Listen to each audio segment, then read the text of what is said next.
ጀግናዋ አልማዝን ከቤት ድረስ በማምጣትም ሰላምዬን ነጣ ወጣቻት። አሁን ላይ ሰላም አልማዝን በአካል ስታት ከመቀመጫዋ ተነስታ ቁጭ ብድግ አደረጋት። ሌላኛው አሁን ላይ እንግዲህ ቃልና እንዲሁም ደግሞ ወይዘሮ ሀረግ ያዩትን ነገር ማመን አቅቷቸው በእርግጥ ሀረግ ማን እንደሆነ ስለማታውቅም ሰላምዬ አልማዝ ገለሻታል ተብዬ እኮ እየተሰቃየሁ ነው ስትልም እትዬ ነግሬሽ ነበር፣ ተረጋጊ፣ አንቺ ምንም ጥፋት የለብሽም፣ ሆን ተብሎ ነው ብዬሽ ነበር። ቃል በገባውልሽ መሰረት ይኸው አልማዝን አምጥቼልሻለሁ አለቻት። ብሌን ትልቅ ታሪክ ሰርታ አሁን ላይ ሰላምዬን ከአቶ ኃይሉ እና እንዲሁም ደግሞ ከሁሉም ነገር ነፃ አውጥታ የባህሉና የቃል ውርደት ቅርብ መሆኑ በጣም ግልጽ ነው። አሁን ላይ ሰላም ያየችውን ማመን አቅቷት የምትሆነው ግራ ገባት። ወይዘሮ ሀረግም የመጨረሻ የሰማችው ነገር አንቺ እኮ ልብሽ ንጹህ ነው፣ ታስታውቂያለሽ፣ እንደዚህ አይነት ነገር እንዳላደረግሽ ግልጽና ግልጽ ነው። ስለዚህ ግን ደግሞ ቃል ለኔ ብላ ነው ብላ ነግራኝ ነበረ ስትላትም አሁ አሁ እና እንዴት እዚህ ሴራ ውስጥ አንቺም አለሽበት ቃል በማለትም ቃልን ወይዘሮ ሀረግ ጠየቀቻት። በዚህን ሰዓት ቃል ለመዋሸት ምንም የማያመች አጋጣሚ ስለሆነም እንግዲህ በሚያሳዝን ሁኔታ እያዘነችም እያለቀሰችም ትገኛለች። አሁን ላይ ብሌን ለሰላምዬ ትልቅ ታሪክና ትልቅ ከባድ ነገር ፈጽማ ቃል ገብቼልሻለሁ፣ በቃሌ መሰረት ይሄው ፍጻሜውን በቅርቡ አይተሻል በማለትም ብሌን አሁን ላይ እጅግ በሚገርም ሁኔታ ሰላምዬን ነፃ ማውጣቷ ተአምር መስሎ ታያቸው ሁላቸውም። ሰላም ውድና የተከበራችሁ የስኬት ሚዲያ ቤተሰቦች እንዴት ናችሁ? ሰላማችሁ ይብዛልኝ። ለዚህ ቻናል አዲስ የሆናችሁ ሰብስክራይብ እያደረጋችሁ ቪዲዮውን እስከ መጨረሻው ተከታተሉ። እንግዲህ በጉጉት ስንጠብቀው የነበረው አደራ ቀጣይ ፓርት ይዘን መጥተናል ማለት ነው። እጅግ በጣም በአስደናቂ ሁኔታ ብሌንዬ አሁን ላይ ለእናቷ ሳታውቅ ብዙ ዋጋ እየከፈለች ትገኛለች። ብሌን ወይዘሮ ሰላምን ነፃ ያወጣችበት ምክንያት አሁን ላይ አልማዝ ገለሻል ተብላ እትዬ እየተሰቃየች ነው በማለትም ዳግመን ስትጠይቀው እኔ ያን ጊዜ እርግጠኛ አይደለሁም ብለን ግን ደግሞ ሞታለች ተብሎ ነው አላውቅም የተፈጠረውን ሲላትም በቃ እንደምንም ብለን ነፃ ማውጣት ይገባናል እትዬ። ከዛ በኋላ ምን አዎ የሆነ የተደበቀ ነገር ያለ ነው የሚመስለኝ አለችው። የምርሽን ነው? አዎ በቃ እሺ እንዳልሽው እናፈላልጋለን። በቃ እትዬ ዝም ከተባለች በዚሁ ከቀጠለች ወደፊት እንደ ባለፈው እንደሚመለስባት ግልጽ ነው ስትለው በቃ እንጂ አትጨናነቂ ብሌን አላት። እሺ ማለትም ተስማማች። ሌላኛውና ከባዱ አሁን ላይ እንግዲህ እንዴ የአልማዝ እህት እኮ ስልክ አለኝ አለች ወይዘሮ ገነትም። ምን? አዎ በቃ እማዬ ነገ መጥቼ ስልኳን እወስድና እጠይቃታለሁ አለች ብሌን። በዚህን ሰዓት ለአልማዝ እህት ደውላ ሄሎ አለቻት። አቤት አልማዝን ልታገናኝ ትችያለሽ? አልማዝ አሁን የለችም፣ ስትመጣ እነግርልሻለሁ አለቻት ብሌን። አሁን አልማዝ በህይወት መኖሯን አረጋገጠች። አቶ በኃይሉን አልማዝ እንግዲህ ከዚህ በኋላ ነፃነቴን ገፈኸኝ እንድትኖር አልፈቅድልህም፣ ስለዚህ ማድረግ ያለብኝን ነገር በሙሉ አደርጋለሁ በማለትም ቀወጠችው። በዚህን ሰዓት አቶ በኃይሉ ዝም በይ እገልሻለሁ ቢላትም ግደለኛ ሀሀሀሀ ብላ ከትከት ብላ ሳቀችበት። ምን አባሽ ነው የሚያስቀሽ? አፍሽን ሳልዘጋሽ እገልሻለሁ ሲላትም ግደለኝ፣ ያው ግደለኛ፣ ጅል ነህ ልበል? ብልጥ ትመስላኝ ነበር። አየህ እኔ እኮ ነኝ እዚህ ቢሮ የመጣሁት፣ የሆነ መተማመኛ ነገር ሳልይዝ እዚህ የሚመጣ መስልሃለሁ? ለምን ግደለኝ አለችኝ? በምን ተማምና ነው እያልክ እያሰብክ ይሆናል። አዎ ምናልባች አንተ የተረገምክ፣ አንተን ባላውቅ ኑሮ ልጄ ምናልባችም አይሞትም ነበር፣ በቃ ሬሳውንም አላይም ነበር አለችው። አሁን በዚህን ሰዓት ምን? አይ ይችን ሴትዮ መግደል አለብኝ፣ ምንም አታመጣም፣ እያስፈራራች ነው ሲልም እያስፈራራሽ ነው? አዎ ግደለኝ፣ እኔን እንኳ ከአንድ ሰዓት በኋላ ከዚህ በሰላም ካልወጣሁኝ ሁሉንም ነገር ለሰላም የሚነግራት አንድ ትልቅ ሰው በራችሁ ላይ ሁሉንም እውነታ አዘጋጅቻለሁ አለችው። ምን አላት? አዎ አዘጋጅቻለሁ ሲልም አይ የተረገምሽ አለና በቃ እሺ በምን ልደራደር? ምን ትፈልጊያለሽ?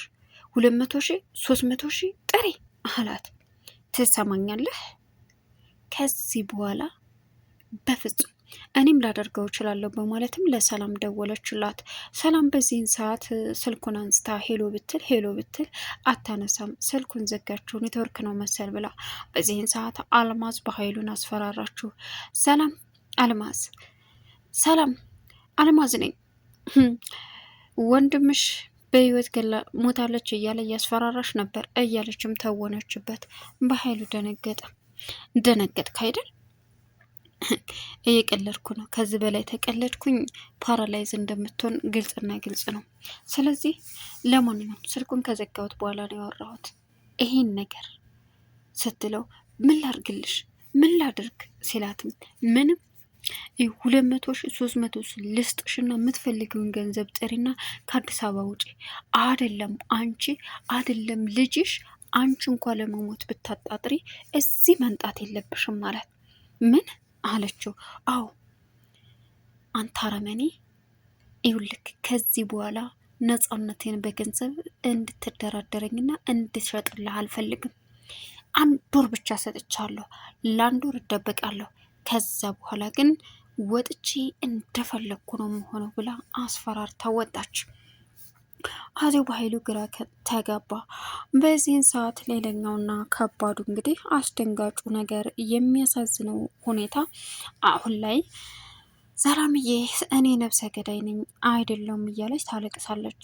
ጠዋት ተንቅልፏ ስትነሳም እሷን ለማስፈራራት እንግዲህ አልማዝ መታለይ። እስከዛ በጭንቀት እዳዋን ትይ እህቴ በማለትም በር ላይ እንግዲህ ግጥም አድርጎ በመጣፍ አልማዝ ነፍሰ ገዳይ ነሽ፣ ሰላም ነፍሰ ገዳይ ነሽ፣ አልማዝን ገለሻታል የሚል ነበረ።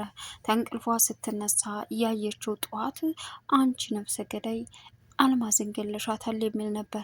እኔ አልገደልኩም፣ እኔ ነፍሰ ገዳይ አይደለሁም እያለች ጭንቅላቷን ይዛ መጮህ ጀመረች። ብሌንም እንዲሁም ደግሞ ሀረግም ቃልም ወጥተው ሲመለከቱ ለጊዜው ምንም አላዩም። ምን እየሆነች ነው አለች። ከዛ የተጻፈው ነውት ስትልም እንደዚህ ሲያዩ እንደዛ ይላል። ምን እየተካሄደ ነው? ሰላም ሰው ገላ ነው? ይሄማ አይሆንም።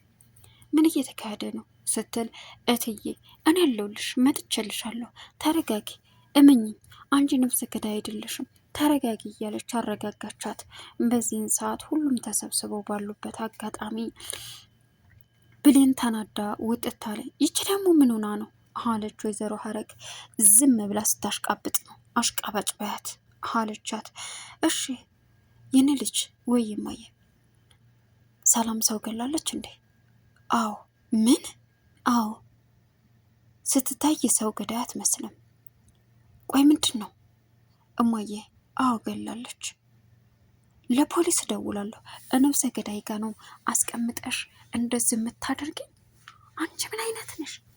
አንቺስ እንደ ልትቀመጭ ቻልሽ? ምንድን ነው ነገሩ አለች ሀረግ። እማዬ ተረጋጊ። የምን ፖሊስ ነው? እኔማ እደውላለሁ። ነፍሰ ገዳይ ሲንቀሳቀስ ማየት አልችልም በነፃነት ስትላትም እማዬ ተረጋጊ፣ ቢያንስ ምክንያቱን አሰሚ። ሰውን ነፍስ ለማጥፋት ምንም ይሁን ምንም ምክንያት አይቀይረውም አይመልሰውም አለች ሀረግ። እማዬ ሰላም የሰው ነፍስ ያጠፋችሁ ለእኔ ብላ ነው? ምን? አዎ ለእኔ ብላ ነው። ሴትዮዋ እኔን ልትመታኝ ስታንቀኝ እሷ ደግሞ አይሆንም ልጅን ለምን ብላ በአደጋ እንጂ ፈልጋ አይደለም አነቀቻት። ሴትዮዋም በዛን ሰዓት ገፍትራ ጣለቻት፣ መታት ጠረጴዛውና ሶፋው አለች። ምን? ላንቺ ብላ ነው የገደለችው ሰው እንደዚህ የሆነችው? የኔ እናት ሰላም፣ አንቺ እኮ ንጹህ ነሽ። ምን አይነት ችኩል ሰው ነኝ? ነፍሰ ገዳይ ናት ብዬ ላሳስራት ነበር። ምን አይነት ችኩል ሰው ነሽ ሀረግ እያለች እንግዲህ ራሷን ማውቀስ ጀመረች።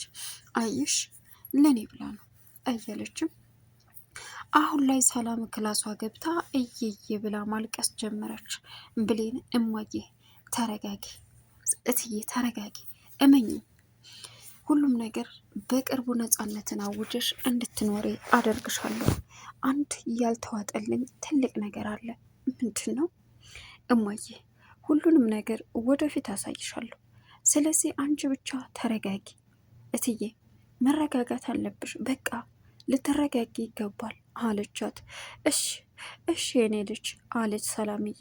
በዚህን ሰዓት አዎ አሁን መረጋጋት አለብሽ፣ ቃል እገባልሻለሁ ሁሉንም ነገር ነፃ ትወጫለሽ በቅርቡ አለቻት። እሷም እሺ እሺ አለች። እንግዲህ ሰላምዬ ማልቀሷን ግን ይዛለች። ግን አንቺ ነፍሰ ገዳይ አይደለሽም፣ በፍጹም ልትሆኝም አትችም። የሆነ ነገር ስላለ ሆን ተብሎ የታቀደ ነገር ነው። እውትዬ ተረጋጊ፣ ስለዚህ ሁሉንም ነገር አጣርቼ እነግርሻለሁ አለቻት። እሺ አለች። ለዳግም ደውላ ብሌን እንግዲህ ስማማ ዳግም እንዴት አመሸ? ደህና መሸ? እኔ እናቴን አቅፌ እየተኝቻለሁ፣ ግንባሯን ሳምልኝ። ኧረ እባክሽ በፍጹም። በዚህን ሰዓት እንግዲህ ስማ አልማዝን ከዚህ ቀደም አየኋት ብለኸኝ ነበር ስትለውም አይቻታለሁ፣ ግን ወደ ውልም አለችብኝ። ስለዚህ እትዬ ነፍሰ ገዳይ ነሽ እየተባለ በሯ ላይ እየተጻፈ ነው። በኃይሉ ገንዘብ አንጭ ብሎ እያስፈራራ ነው። አሁን ደግሞ አንተ ወደው አይቻት ጠፋኝ ማለት ነገሩ ተገጣጥሟል ስትለውም በቃ ነፃ ማውጣት አለብን እየተሰቃየች ነው አለችው። በቃ እሺ ሲላትም ወይዘሮ ገነት የአልማዝ ስልክ የእህቷ እንዳላት ተናገረች። አሁን ነፃ ወጣች። ሌላኛው እንግዲህ አቤላ ሳሚን እደበድባለሁ ብሎ ጓደኞቹን ይዞ ወዶ ቸብ አድርጎ ሳሚ ወደቀ በሰዓቱ ድንገት። ከዛም ሲነሳ ዳግምን አገኘው። ምን ፈለክ? ምን ሆነሃል? አለው ዳግም። አንተ ቆሻሻ እኔን ልታስገድል ነበር? ገለውታል ብለህ በነፃነት እየተንቀሳቀስክ ነበር። ስለምንድን ነው የምታወራው? አለው። ፈራህ እንዴ? ምን ነው? እኔ አንተን ልፈራ? በፍጹም አልፈራም። እና ታዲያ የላካቸው ጀሪዎችህ አልጨረሱኝም፣ ይኸው አለው። ምን? እኔ እንደሱ አላረኩም። እኔ ይህን ህፃን ልጅ ስራ አልሰራም። አቤላ ምንድን ነው ያደረግከው? ምን? አዎ አቤላ እነሱ ናቸው፣ እኔ አላደረግኩም ሲለውም በጥፊ መታው። ሳሚ ተረጋጋና በስርዓት እናውራ ሲልም ብሌን አሁን ወደ ነገነት እየሄደች ነበረ። ሳሚ አቁም አለችው። ከዛም ምን ብለህ ነው ልጁን ሁል ጊዜ እጅህን የምታነሳበት? ማን ስለወንክ ነው ስትልም ሁልጊዜ አንቺ እኔን ጥፋተኛ ታደርጊያለሽ። ጓደኞቹን ጠይቆ ልኮ አስደበደበኝ። ምን? አዎ በፍጹም ዳግም እዚህ ነገር ላይ የለበትም። ሳሚ ጭራሽ አያውቅም። ጓደኛው ግን አቤላት የኔን ስልክ የወሰደው ያንተን ስልክ ለመውሰድ ነበረ። በቃ አለችው። አዝናለሁ እዚህ ላይ እጅሽ መኖሩ መተባበሩ ገርሞኛል። አንድ ቀን እውነታውን ስታቂ ግን ታፍሬለሽ። ምንም የዋሸውሽ ነገር የለም አላት። እንደዚህ ሲያይም ቀለበቱን አየ። ሳሚ የመጨረሻ ማነው ያሰረልሽ? ዳግም። ምን ነው? ምን? አዎ እንደምንዋደድ ነግሬ ነበር፣ አንተ አሰማም እንጂ አለችው። ያሳዝናል እውነት በዚህ መልኩ አልጠበቅኩም ነበር በማለትም እንግዲህ ላጥ ብሎ በመሄድም ራሱን ይዞ ሄደ። ተስፋ ቆረጠች። ቻናሉን ሰብስክራይብ እያደረጋችሁ መልካም ቆይታ